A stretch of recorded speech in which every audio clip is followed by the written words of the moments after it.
CCJ aprova projeto que agiliza licenciamento para instalação de antenas de telefonia. Adiamento do fim das obras de duplicação da BR-470 é tema de debates em plenário. Deputados catarinenses garantem apoio de 13 assembleias do país para a revisão do Pacto Federativo. E mais os debates sobre a implantação da Ferrovia Litorânea Sul em Santa Catarina. Agora no Notícias da Semana.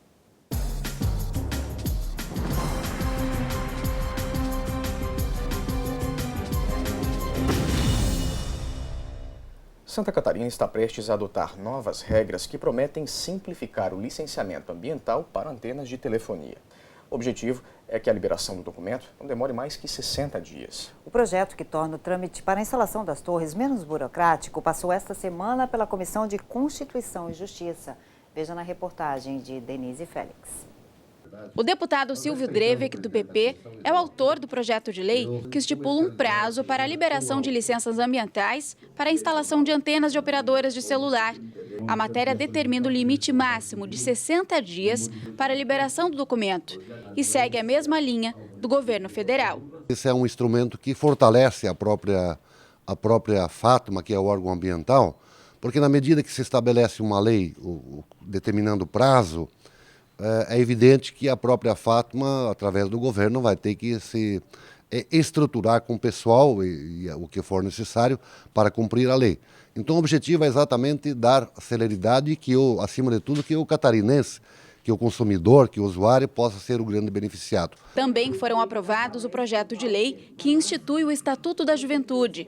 A matéria que isenta as prefeituras de taxas referentes às licenças ambientais para a instalação de cemitérios, além da admissibilidade de duas PECs. A primeira delas proíbe emendas à Constituição do Estado durante intervenção federal nos municípios. A outra PEC, admitida na comissão, trata dos tributos relacionados aos cartões de crédito. A proposta do deputado João Amin, do PP, altera o atual destino dos impostos, com o objetivo de que os recursos fiquem para os municípios onde os cartões forem usados. A proposta é que seja gasto algum recurso no cartão no município, em Santa Catarina, esse recurso seja disponibilizado a esse município e não aonde a bandeira está sediada, muitas vezes fora de Santa Catarina. Geralmente a cidade de Barueri é conhecida por incentivos. Então esse recurso seja disponibilizado na cidade em Santa Catarina, onde for gasto o cartão de crédito. Já na Comissão de Educação, a discussão girou em torno do plano que prevê ações para o setor para os próximos 10 anos. O colegiado já realizou uma série de audiências pelo Estado para debater o documento. Agora, espera a chegada oficial do projeto para dar sequência à análise da matéria. A reunião extraordinária foi proposta por meio de um requerimento da deputada estadual do PT, Luciane Carbinati.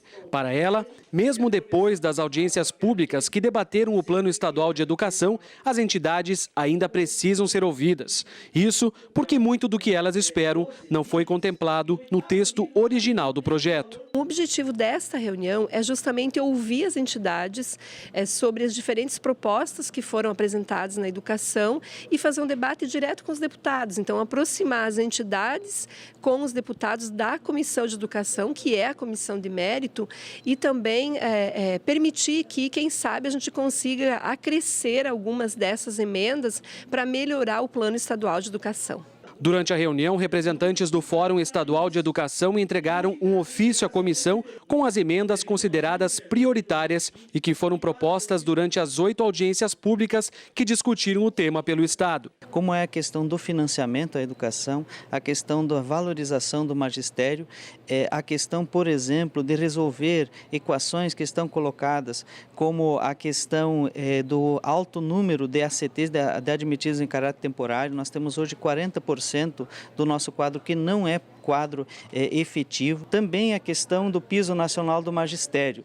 Nós desde 2011 temos a lei do piso nacional do magistério confirmada inclusive pelo STF, mas aqui no estado nós não temos isso aplicado na carreira. Segundo o presidente da Comissão de Educação, deputado do PMDB Valdir Cobalcini, a intenção da reunião, ouvindo as entidades, é fortalecer o projeto de lei antes de levá-lo para votação em plenário. O Plano Estadual de Educação vai nortear as ações do ensino em Santa Catarina até o ano de 2024. Nós vamos construir sim um plano que possa melhorar a qualidade do ensino em Santa Catarina.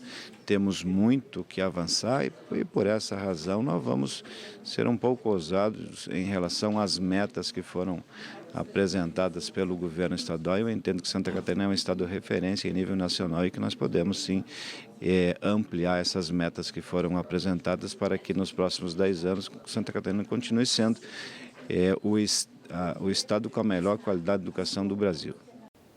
Falando em educação, deputados aprovaram em plenário o projeto que institui o Programa de Gestão Financeira Familiar nas escolas públicas estaduais. A ideia, Cláudia, é preparar as crianças desde cedo para lidar com as próprias finanças.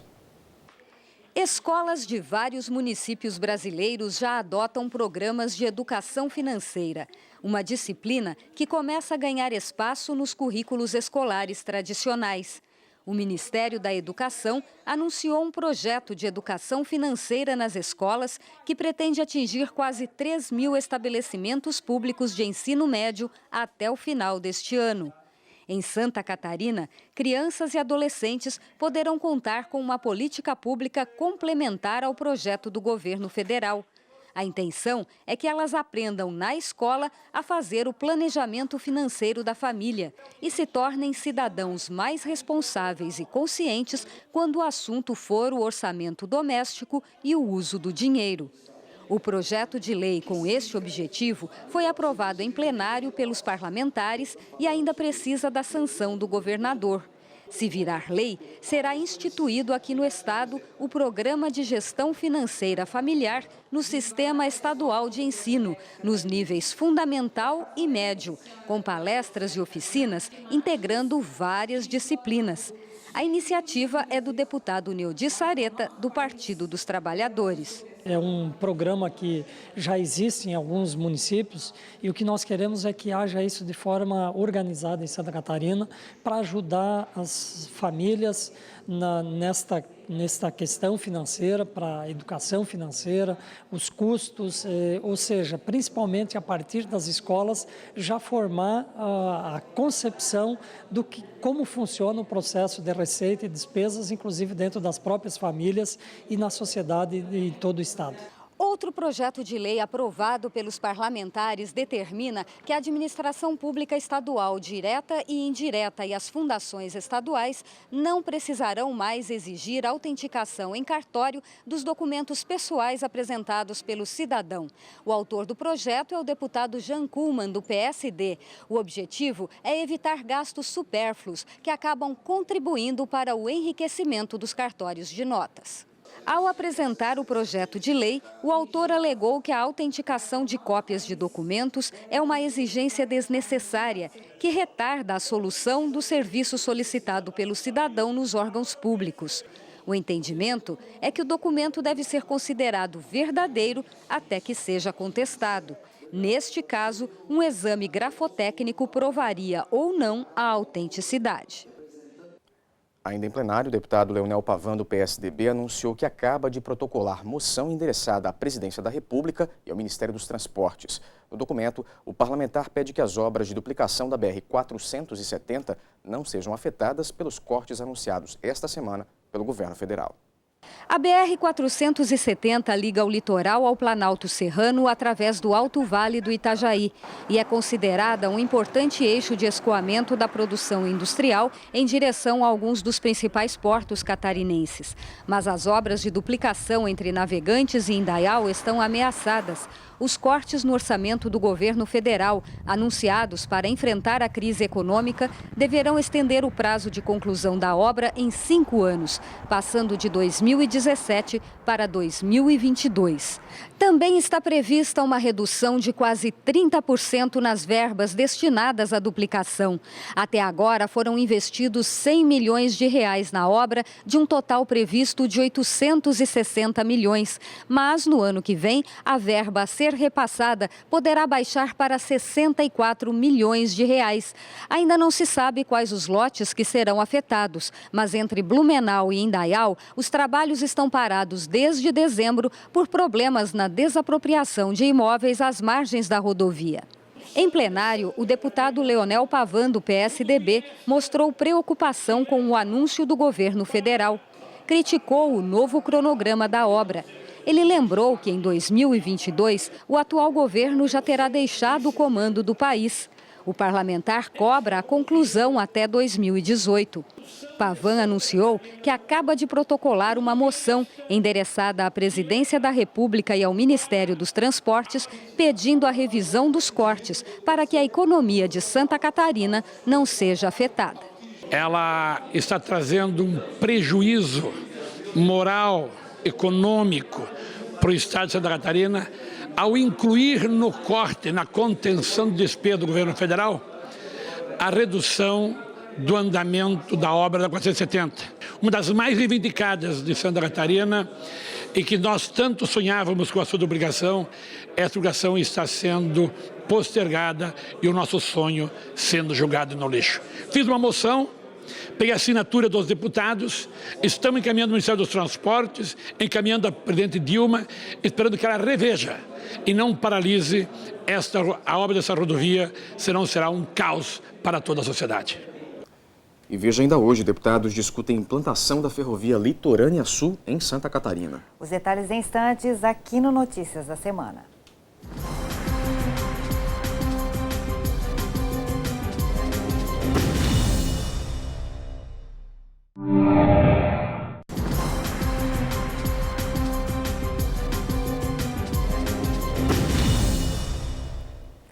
Deputados discutiram essa semana a implantação da ferrovia Litorânea Sul aqui em Santa Catarina. A audiência, que reuniu autoridades e representantes do setor no estado, foi promovida pela Comissão de Transportes e Desenvolvimento Urbano.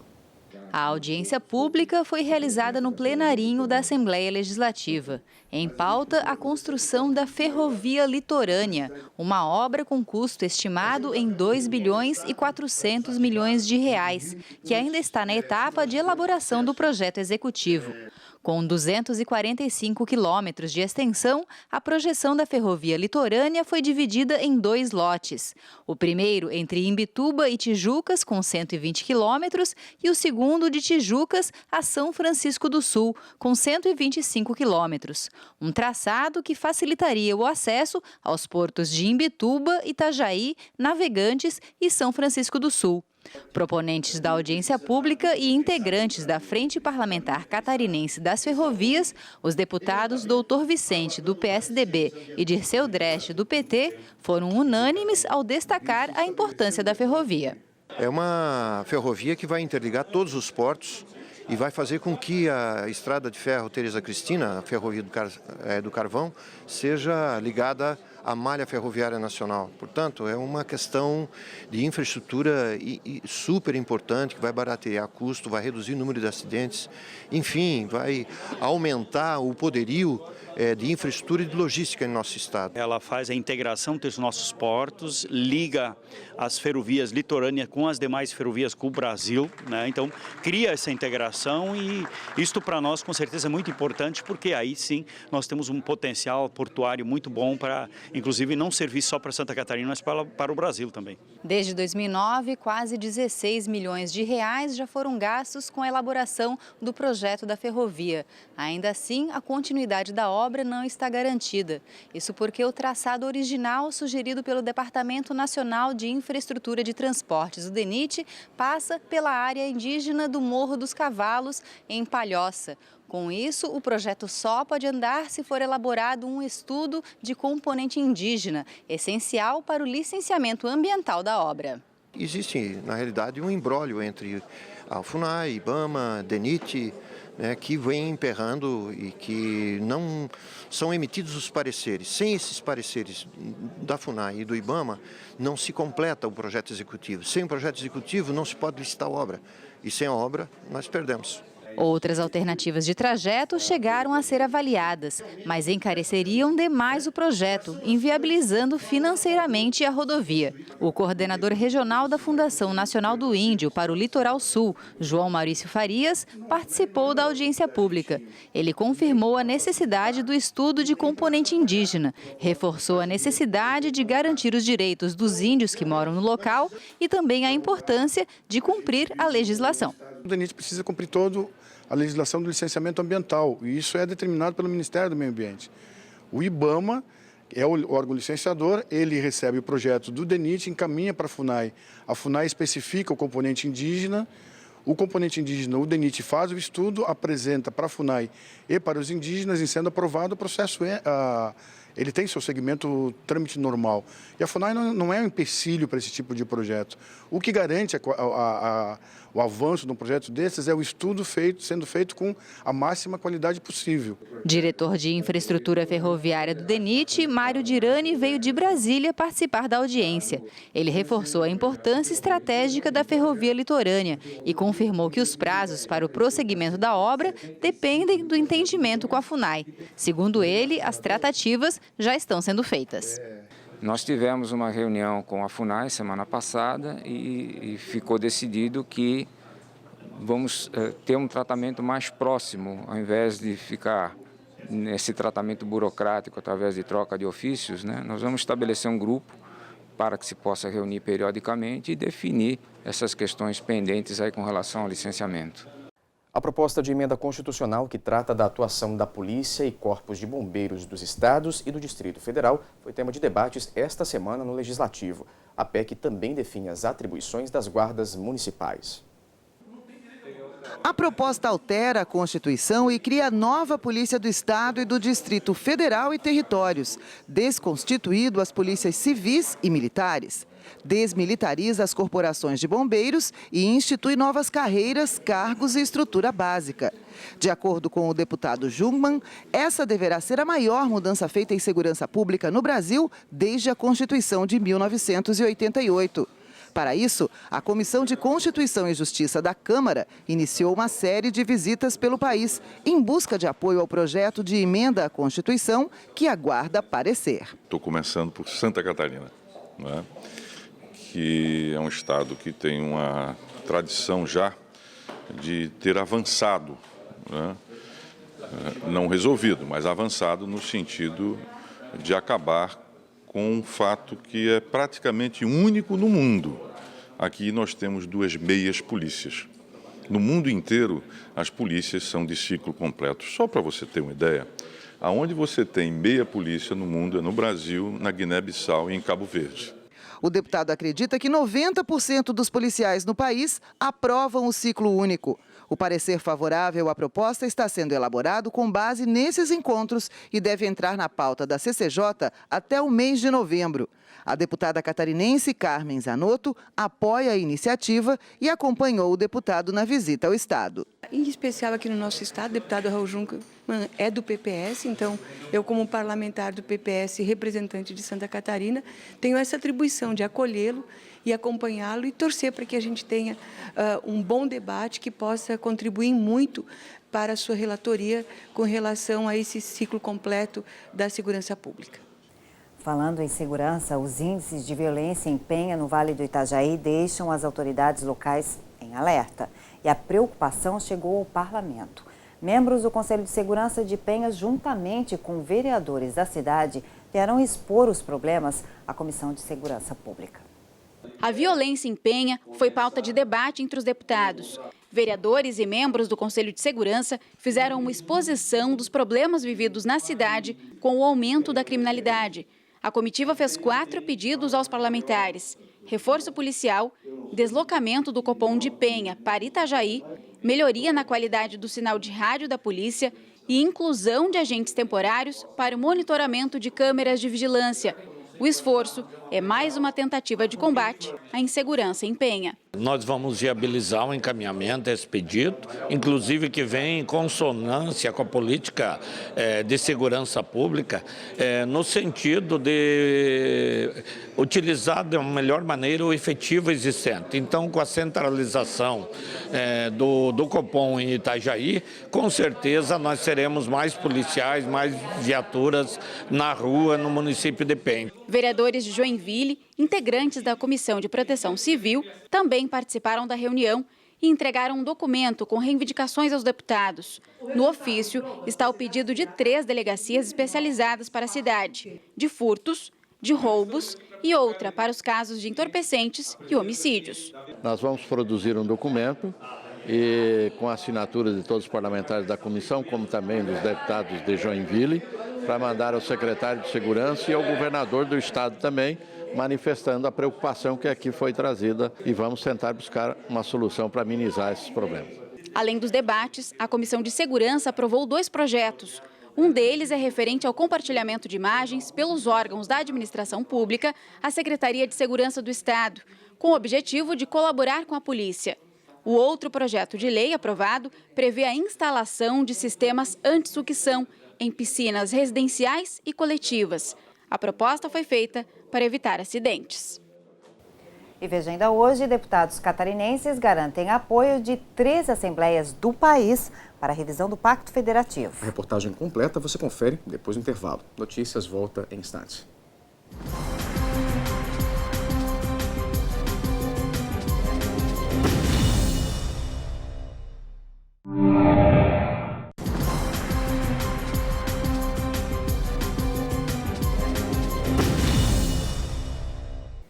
Deputados catarinenses que lutam pela revisão do Pacto Federativo já garantiram o apoio de 13 assembleias de todo o país. Agora falta apenas uma para alcançar o número mínimo de adesões.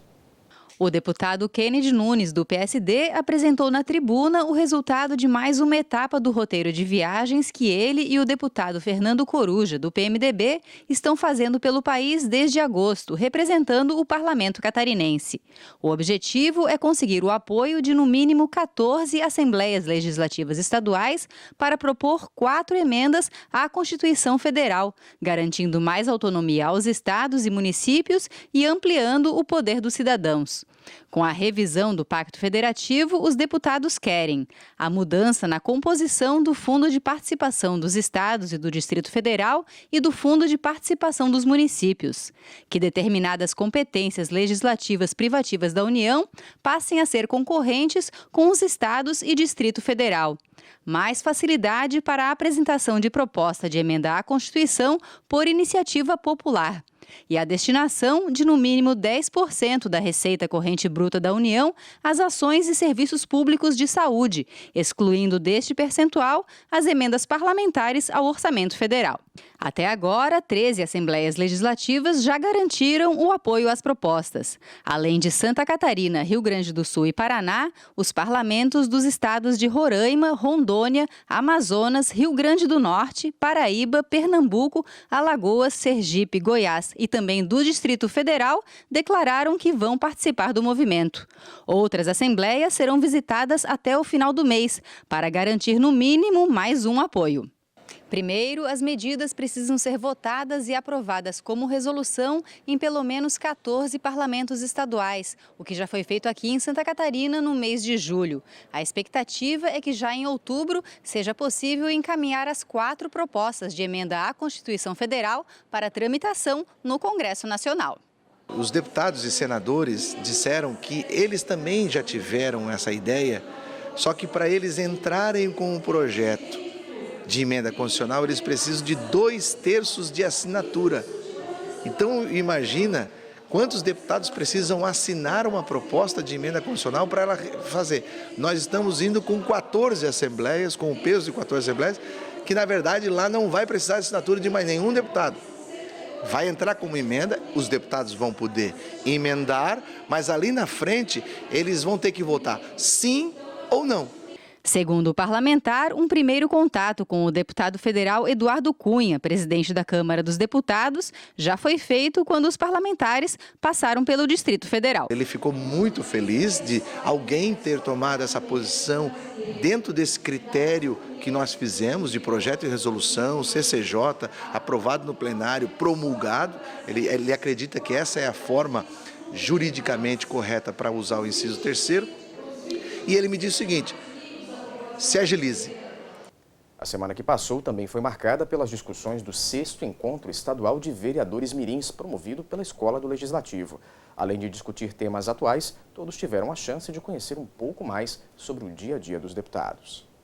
A ideia do encontro é ampliar o conhecimento dos estudantes sobre política e sobre o papel do poder legislativo. Para isso, vereadores mirins de todo o estado estão reunidos até o final do dia no auditório Antonieta de Barros, na Assembleia Legislativa. Hoje, são 44 câmaras mirins atuantes em Santa Catarina. Jovens que gostam de política, mas que, acima de tudo, buscam mais conhecimento. Alex, de São Domingos, no Oeste, é um deles. Aos 13 anos, defende a atividade que escolheu, inspirado no pai, que já é vereador há 3 legislaturas. A política faz um mundo melhor e hoje os jovens pensam que política é corrupção. Nem toda política tem corrupção, nem todos os deputados, vereadores são corruptos. Giovana, de 14 anos, também é de São Domingos. Ela atua como vereadora mirim desde o começo do ano, por influência de amigas que também já tinham exercido a função. As minhas amigas já tinham sido vereadoras, aí elas falavam dentro dessa aula como que era o conhecimento, que tinha grandes estudos, então eu me envolvi bastante no assunto e entrei e consegui, acho que por causa dos meus projetos. Durante parte da manhã, os vereadores mirins participaram de uma mesa redonda com o tema redução da maioridade penal. O assunto foi discutido por um representante do Tribunal de Justiça e por outro da OAB Santa Catarina. Hoje está se discutindo muito a redução da maioridade penal. Então, esse é um tema importantíssimo para tratarmos, porque nós estamos tratando da vida desses adolescentes, desses jovens. E aí nós temos panelistas aqui que vão estar fazendo a defesa e a contradição da maioridade e a redução dela. Então é importante a Escola do Legislativo estar fomentando essas tratativas que estão em discussão na Câmara Federal e no Senado Federal.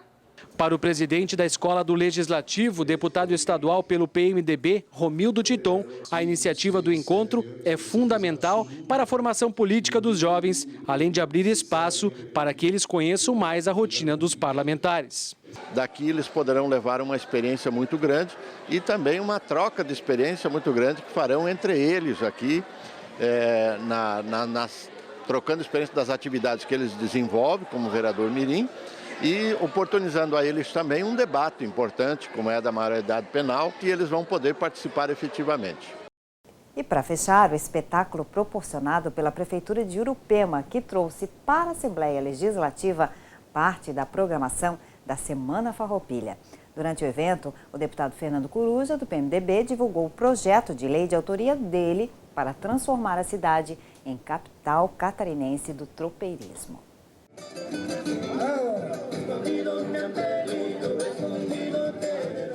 A música tradicionalista gaúcha tomou conta do hall da Assembleia Legislativa, com apresentações da Invernada Artística, do grupo de flauta e violinos e do grupo de canto e coral de Urupema.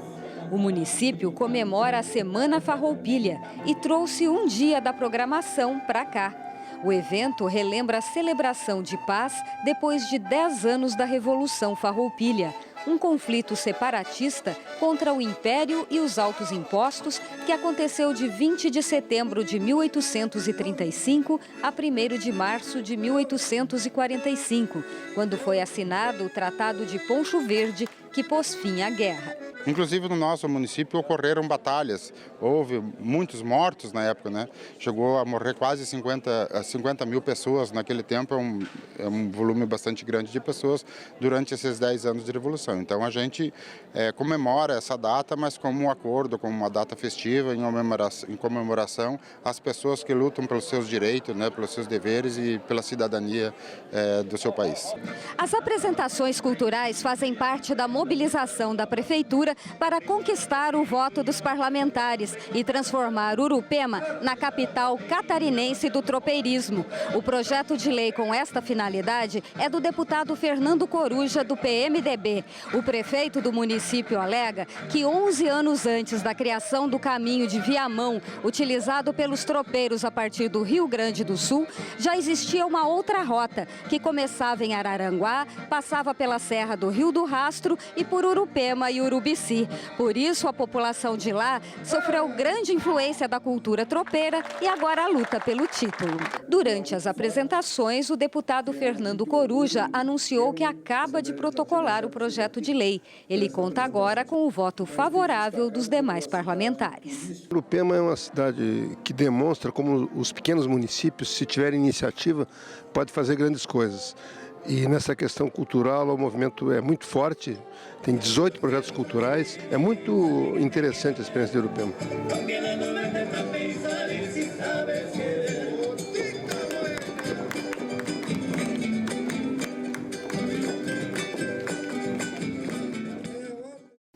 Por hoje é só, o Notícias da Semana vai ficando por aqui. A gente se vê semana que vem, no mesmo horário. Até lá.